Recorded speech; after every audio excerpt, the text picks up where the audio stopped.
guys, and welcome to one of your first online coaching videos, and this one is going to be all about understanding how to incorporate weekends into your plan, what to change, or whether you should change anything at all. Now, the first thing that I want to come on to is when we're discussing should we be navigating weekends, should we not, what should we change on them.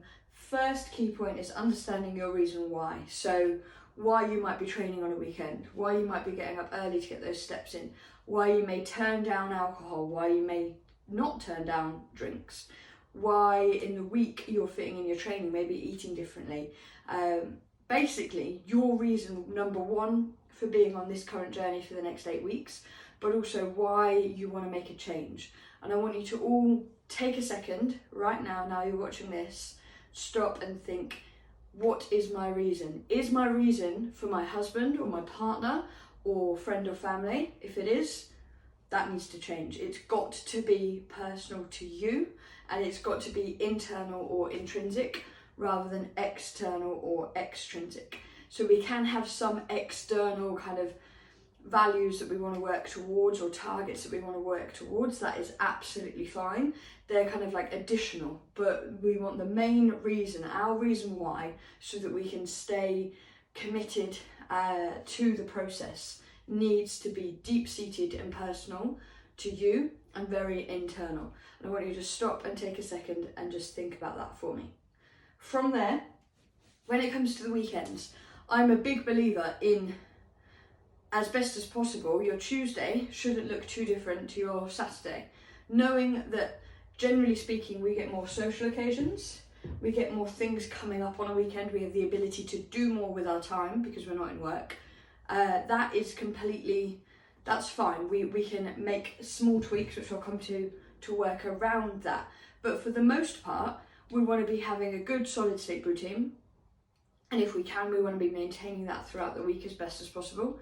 And we don't want our nutrition to look too different. There's no reason because it's Saturday that you decide you're going to have an English breakfast in the morning, you're then going to go out and have a pancake stack for lunch, then you're going to go out and sink 5 pints with a roast dinner on the Saturday. We don't need to be doing that with our entire Saturday. We can make small tweaks and allow for the things that maybe socially, generally we've got food and drink that come along with that. We can make small tweaks to incorporate that. But for the most part, if it's not needed, we need consistency. Consistency breeds results. And that means that maybe you have your normal breakfast on a Saturday and Sunday and you're getting your normal steps in. You know, we're treating it as best as possible, not like this day that's on a pedestal where the challenge is to consume as many calories as possible and be as inactive as possible. We want our weekends to look and feel in routine and structure very similar to any day of the week. And that's first and foremost how you're going to navigate around them, for want of a better term. So if we've got this 80-20 routine every single day, so for me right now, part of my 20 is like an ice lolly in the evening after dinner. So we had some mini twisters, some mini Calippos, and we've been having one of them after dinner. Now, it's not massive in calories, they're less than 100, comfortably less than 100 in each of those lollies, so having one of an evening after dinner. Obviously slightly, it's just pretty much carbs and sugar, but you've got that refreshing taste. I look forward to it, it rounds off the day quite nicely in the heat, but I've ticked my 20 before I've got there. I've ticked my 80, before I've got there. So I've hit my protein target. I've got lots of macro and micronutrient variability in there. Some good whole sources of carbs, healthy sources of fats, and my protein is ticked at well over 1 gram per kilogram of body weight. That gives me the ability to have my chocolate iced lolly or my normal iced lolly or my couple of biscuits or whatever. Because if we can live like that and create this system Monday to Friday, the system doesn't need to change just because it's Saturday and Sunday. It doesn't need to suddenly become, 80-20 the other way. It's about having something that you enjoy as often as possible, almost every day or here and there within your diet. So you're not getting to your weekend and turning to this weekend binge or weekend, we over restrict Monday to Friday. So Monday to Friday, we're like, nope, can't have anything we like. can't have anything we like. We're literally just gonna have chicken, broccoli and brown rice, and we're gonna rinse and repeat that. That's just an example from within the industry. Then we get to Saturday and Sunday and we're like, woohoo, full send. We have all of the calories, we go out and we hit reset every single Monday, and we're constantly chasing our tail. I would much rather have you guys set up nice and level.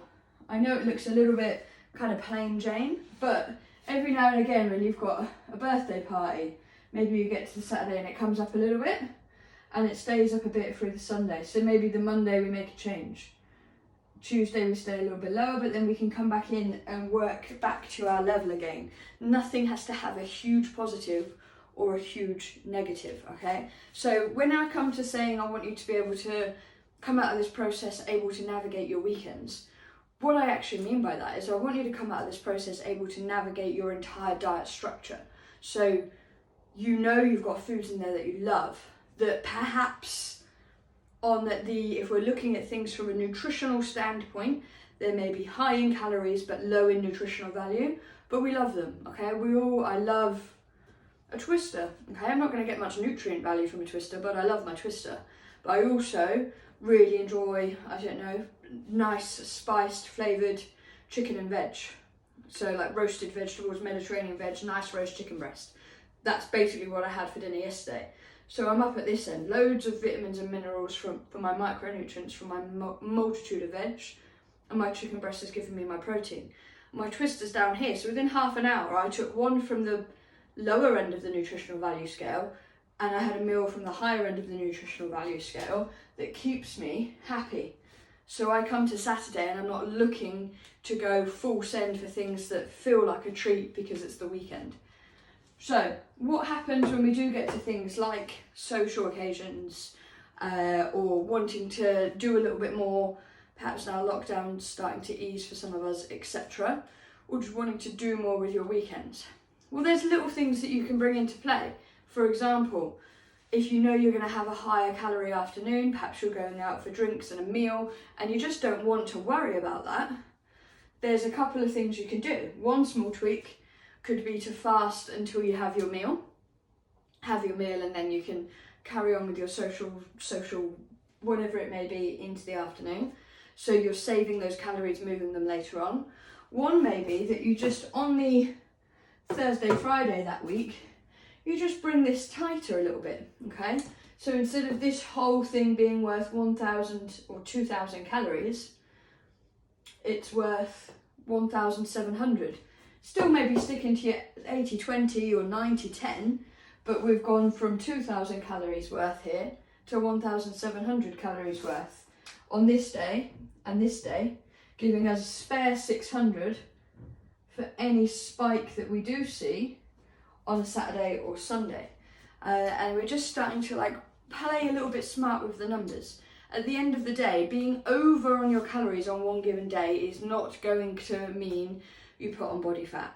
Being consistently above your maintenance calories over time will mean you're going to gain body fat, okay? Having one day where we're higher than what the plan is, or we're higher than where we'd like to be, isn't the end of the world.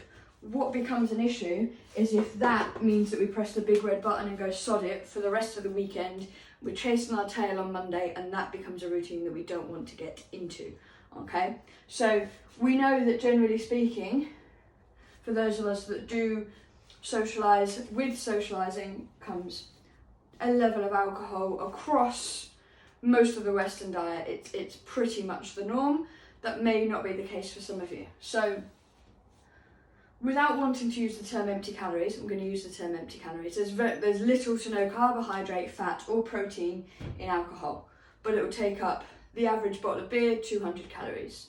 Gin and tonic, 100 to 130. Glass of wine, 200 to 250 calories, okay? So they have their numbers. And by this point, because we've been tracking for 3-4 weeks now, you guys know what a number of calories looks like. You guys know how to put calories into MyFitnessPal. You've been tracking and completing your sheets for a short while now.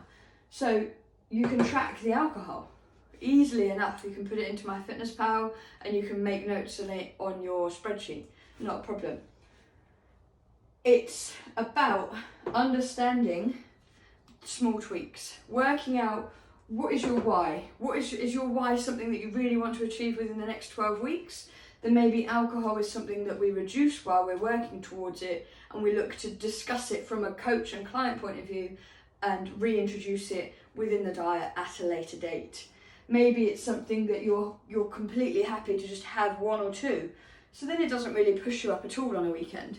If you're going full send to the pub for, you know, a friend's birthday, things like that, then maybe you're looking at tweaks to allow for that in the week, especially while you're going through a process like this where you've told yourself you want to make a change, okay? The key is giving yourself permission to enjoy your weekend because you're confident you know your reason why, and you've set up a diet protocol that works for you, that means you can still have some of this if you want by making some small tweaks and keeping training consistent, okay?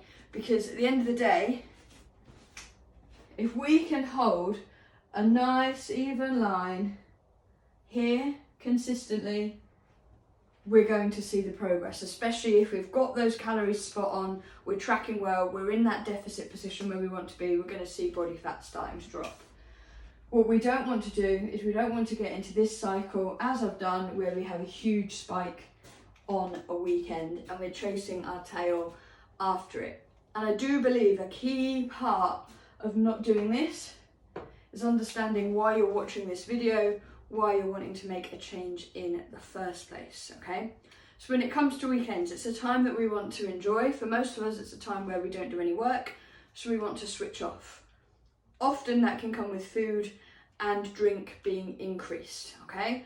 So small tweaks, keeping steps consistent, train if it's on your program, don't go skipping training sessions if that's when you train. We get those sessions in and we understand that we've got control and that we have more control than we think we do, so long as we can get close or in and around that 80-20 and prevent ourselves from hunting down the weekend because we've not had anything we have enjoyed in terms of our diet all week. If you've got any questions on the weekend, navigating it, if you want me to go over anything in further detail, please do reach out. But that is my video on navigating your weekends and understanding why weekends are just pretty much another normal day with more time in the day for you to do the things that you enjoy.